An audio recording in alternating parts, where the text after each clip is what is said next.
In 2013, Montreality asked, what's your favorite cartoon character? Did I say Fry from Futurama? Oh, Brian from Family Guy. Damn. Brian. Stewie Griffin here. Hello there. Hello, Brian. I'm gonna be presented with stuff that I've said in interviews a long time ago. Let's see how my answers still hold up today. This is my rewind interview. Well, I've never done anything like this before, so I'm definitely nervous to see what I said before.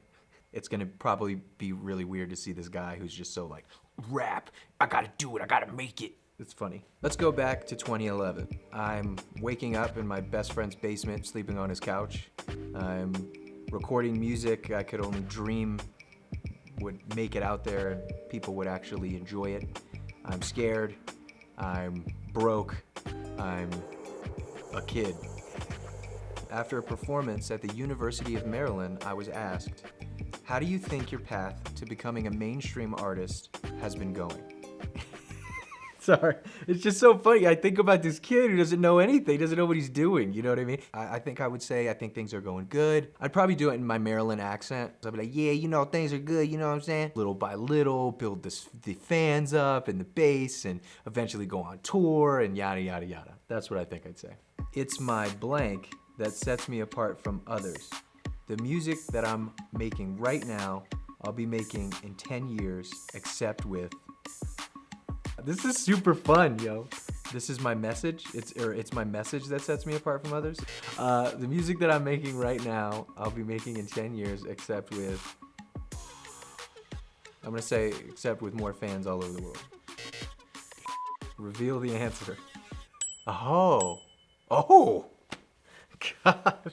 It's my versatility that sets me apart from others. The music that I'm making right now, I'll be making in 10 years, except with Kanye's production on it. My message was always important, but now that I think about it, like the message really didn't come until like the next 2 or 3 projects where I was really realized, oh wow, I kind of have a lot of power and I'm growing here, so I want to use, you know, a positive message. So yeah, before that it was my versatility. Yo, I can do this and that, and I can rap like this, and I can sing, and I can, you know, whatever, and all trying to be that guy and kind of tap dance. Never got up with Kanye. He's like one of the few guys I never ever linked with, crossed paths with. Of all my idols and people that I've looked up to over the years, he's basically the only. I mean, I've met Jay-Z and Beyonce. It was crazy. So it's weird that we never really crossed paths. In 2012, Derek Craddock asked what my top goals in life were.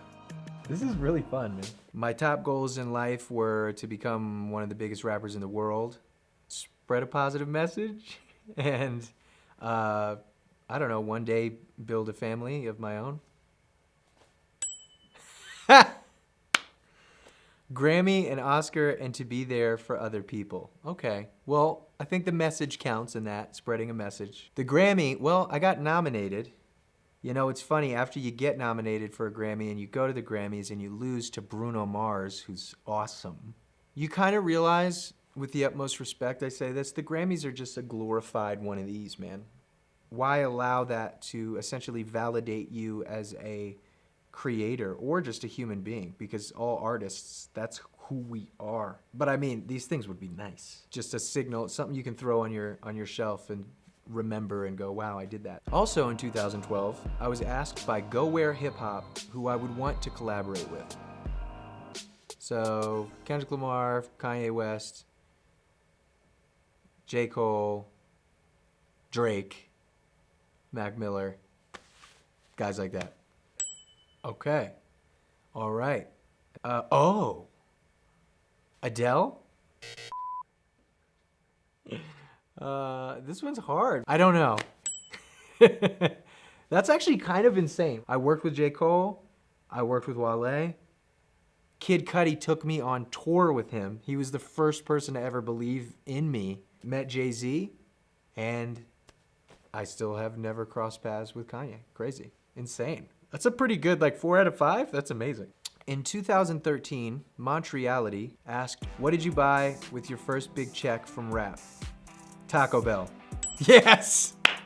Let's go, dude. Okay. What's the best you ever wrote? I have no idea, bro. Oh God, I don't know. It's probably something that I'd cringe about now. Dead Presidents 3 actually would not cringe. That song is crazy. That is one of my favorite songs that I've ever recorded. Technically, it was the second time I met J. Cole, but it was in the same day. He came by the studio, and I played it for him, and he was like, yo, you killed it. And for me, I was like, oh, I can die happy now. My favorite rapper just told me I killed a beat that he killed. So there's a fun story. My favorite, it's not even one song. It's actually my last album, No Pressure, that came out last year, because it's a culmination of my career. And then I would go on to retire, and then in less than a year, I would go on to come back, because I just woke up one day and realized, hey, you know what? I do want to make music, but it doesn't have to be at this capacity. It doesn't have to be, oh, like, it's got to be the greatest, most amazing. No, I'm just going to have fun, man. Just going to enjoy it. You take a step back for yourself, for your mental health, for your son, for your wife. People say you fell off. Well, this is me falling off, and I love it. Hip Hop DX asked, what else can you predict happening over the next 5 years for you? Let's see if I can remember this. I feel like I'll be a blank. I'll set a great example. People will respect me. They'll know my story. Nobody will want no problems because I'm all about blank, blank, and blank. I already know that one. I feel like I'll be a... I don't want to say role model because I've never really seen myself as a role model. I give up, man. I feel like I'll be a force to be reckoned with. What an idiot. I think over time you just realize what's important. You realize what's valuable. And to me, like, being a force to be reckoned is like, no, man. I like the other part. I'll set a great example. People will respect me and they'll respect my story. I love that. Nobody will want no problems because I'm all about peace, love, and positivity. Funny enough, I've had more rap beefs than I can count, and I was never even a part of them. It was always like one-sided, which is really funny. Basically, all those people always ended up apologizing in some public way, actually. That's why I don't respond. That's why I don't say negative things about other people, especially now, especially when I can just look at my boy, or spend time with his mama. I think that's extremely important. And that song, Dead Presidents 3, I wrote the lyric. We live in an era that's do or die. Society expects us to fail. I'm talking about you and I. Which prompted some interesting theories on genius.com. I think the thing that's funny to me that I don't like about Rap Genius, which I like Rap Genius. I actually would go there all the time before I was even known. Who's to say what somebody actually means? And why is it that somebody else can give meaning to it and then there's a bunch of upvotes and then people go, oh, that's exactly what they meant.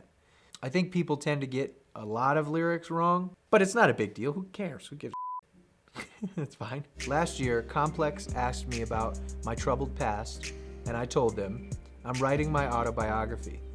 And I'm happy I went through all these things because I wouldn't be me. I wouldn't be myself. I remember feeling so hungry, cuddled up with my mom, and there's an eviction notice on the door, and my mom's drinking and my dad's smoking crack. I remember that.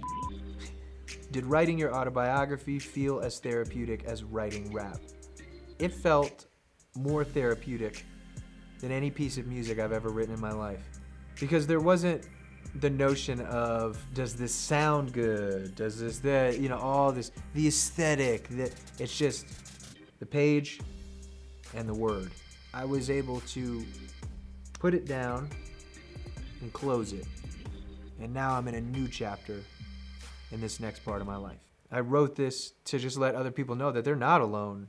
No matter how big or small their problem is, a problem is still a problem. And I dealt with my problems through literature. So I hope that I can possibly help and aid anyone else in their problems through what I've gone through myself. Thank you guys so much for watching my rewind video. I definitely hope you enjoyed it. It was a crazy trip. I was very actually kind of nervous going into it, more so that I was just young and was gonna say cringy things that I would be like, ugh. But I was actually pleasantly surprised. It's shown me how far I've come. The last 10 years of my life have shaped me and who I am So thank you for going down this trip with me. You can learn more about my crazy, insane, yet darkly beautiful life by listening to This Bright Future, completely narrated by myself on Audible. And subscribe to this channel for more great videos featuring other crazy, talented, creative people.